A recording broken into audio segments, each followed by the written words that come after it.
আসসালামু আলাইকুম। Welcome to my viewers. আজকে আমি আপনাদের জন্য নিয়ে আসছি খুব সহজ ও মজাদার একটা রেসিপি। আজকে আমি আপনাদের সাথে শেয়ার করব নুডলস এবং ডিম দিয়ে কিভাবে মজাদার পিৎজা তৈরি করা যায়। এই পিৎজাটা কিন্তু রেস্টুরেন্টের পিৎজার থেকেও দ্বিগুণ টেস্টি ও মজাদার হবে। প্রথমে আমি কড়াইয়ে পরিমাণ মতো পানি দিয়ে নেব। পানির পরিমাণটা খুব বেশি দেয়া যাবে না, কারণ নুডলস থেকে আমি পানিটা পুরোপুরি শুকিয়ে নেব। পানি ফুটে এসছে। এখানে আমি 1 প্যাকেট কোকোলা এবং 1 প্যাকেট মিস্টার নুডলস দিয়ে দেব। প্রথমে কোকোলা নুডলসটা দিয়ে নিচ্ছি, এবার মিস্টার নুডলসটা দেব। 2 রকম নুডলস দেওয়ার কারণ টেস্টটা যাতে ভালো আসে এবং দেখতেও অনেক সুন্দর দেখাবে। নুডলসগুলোকে খুব বেশি সিদ্ধ করা যাবে না, এজন্য কিন্তু পানির পরিমাণটা কম দিয়েছি। এখন আমি নুডলস থেকে পুরোপুরি পানিটা শুকানোর জন্য অপেক্ষা করব। নুডলস থেকে পানিটা শুকিয়ে এসছে। দেখুন, চুলা থেকে নামিয়ে নিয়েছি, ঠান্ডা করে নেব। পুরোপুরি ঠান্ডা করে নিয়েছি। 2টা ডিম ভেঙে আমি নুডলসের উপরে দিয়ে নেব। অবশ্যই কিন্তু নুডলসটা ঠান্ডা করার পর ডিমটা দিতে হবে, তা না হলে ডিমটা কিন্তু গরম নুডলসে জমাট বেঁধে যেতে পারে। এখানে পেঁয়াজ কুচি, কাঁচামরিচ কুচি, ধনিয়া পাতা কুচি এটাকে আমি দিয়ে দিলাম। স্বাদ মতো লবণ। নুডলসের প্যাকেটের সাথে যে মশলা ছিল সেই মশলা আমি 1 প্যাকেট দিয়ে নিচ্ছি। এখন হাতের সাহায্যে খুব ভালোভাবে মাখিয়ে নেব উপকরণগুলোকে। অবশ্যই কিন্তু খুব ভালোভাবে মাখিয়ে নিতে হবে। মাখানোর পর এরকম হয়েছে। চুলায় প্যান বসিয়ে নিয়েছি, প্যান গরম হয়ে এসছে। গরম প্যানে সাদা তেল দিয়ে নেব। নুডলস তৈরির জন্য অবশ্যই কিন্তু সাদা তেল ব্যবহার করতে হবে। 1 চা চামচ ঘি দিয়ে নেব। ঘিটা আপনারা চাইলে নাও দিতে পারেন, এটা অপশনাল। অবশ্যই ঘিটা দিলে ফ্লেভারটা অনেক দারুণ আসবে। এবার নুডলসের মিশ্রণটা আমি ফ্রাই প্যানে এভাবে দিয়ে নেব। চুলার জালটা অবশ্যই লো ফ্লেমে রাখতে হবে। লো ফ্লেমে রেখে 10 মিনিটের মতো এক পিঠ ভেজে নিতে হবে। বন্ধুরা, আপনাদেরকে উদ্দেশ্য করে আমি কিছু কথা বলতে চাই। আপনারা অনেকেই কিন্তু আমার ভিডিও ফুল টাইম ওয়াচ না করে কমেন্ট করছেন। এটা কিন্তু ঠিক না। অবশ্যই চেষ্টা করবেন ফুল টাইম ওয়াচ করে তারপর কমেন্ট করার জন্য।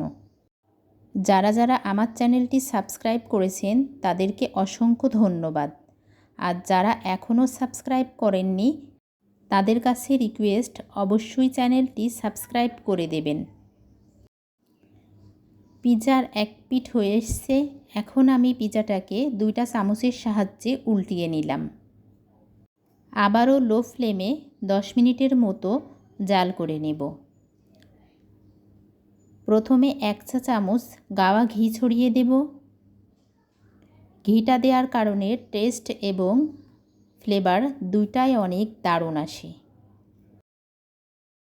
তারপর টমেটো সস দিয়ে নেব। টমেটো সসটা দিলে খেতেও অনেক টেস্টি হবে, তাছাড়া কালারটাও অনেক দারুণ আসবে।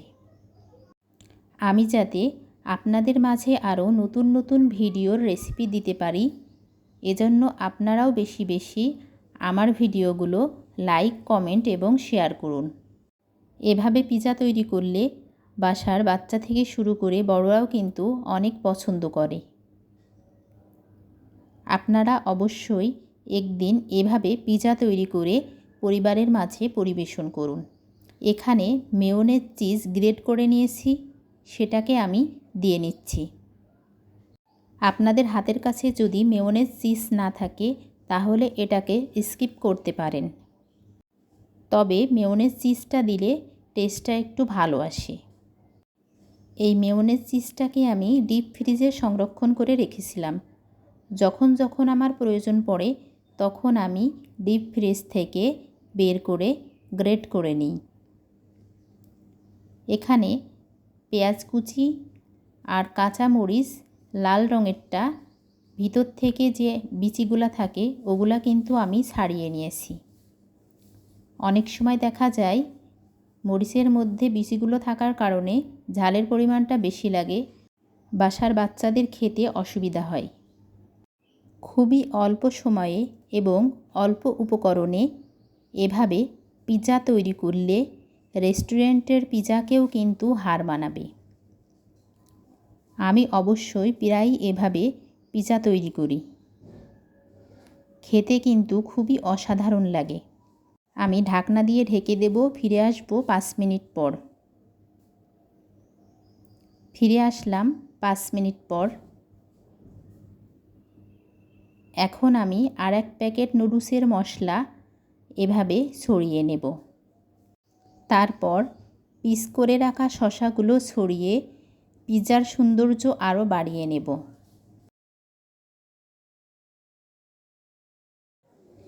এবার কুচি করে রাখা কিছু বরবটি আমি উপরের দিকে ছড়িয়ে দেব।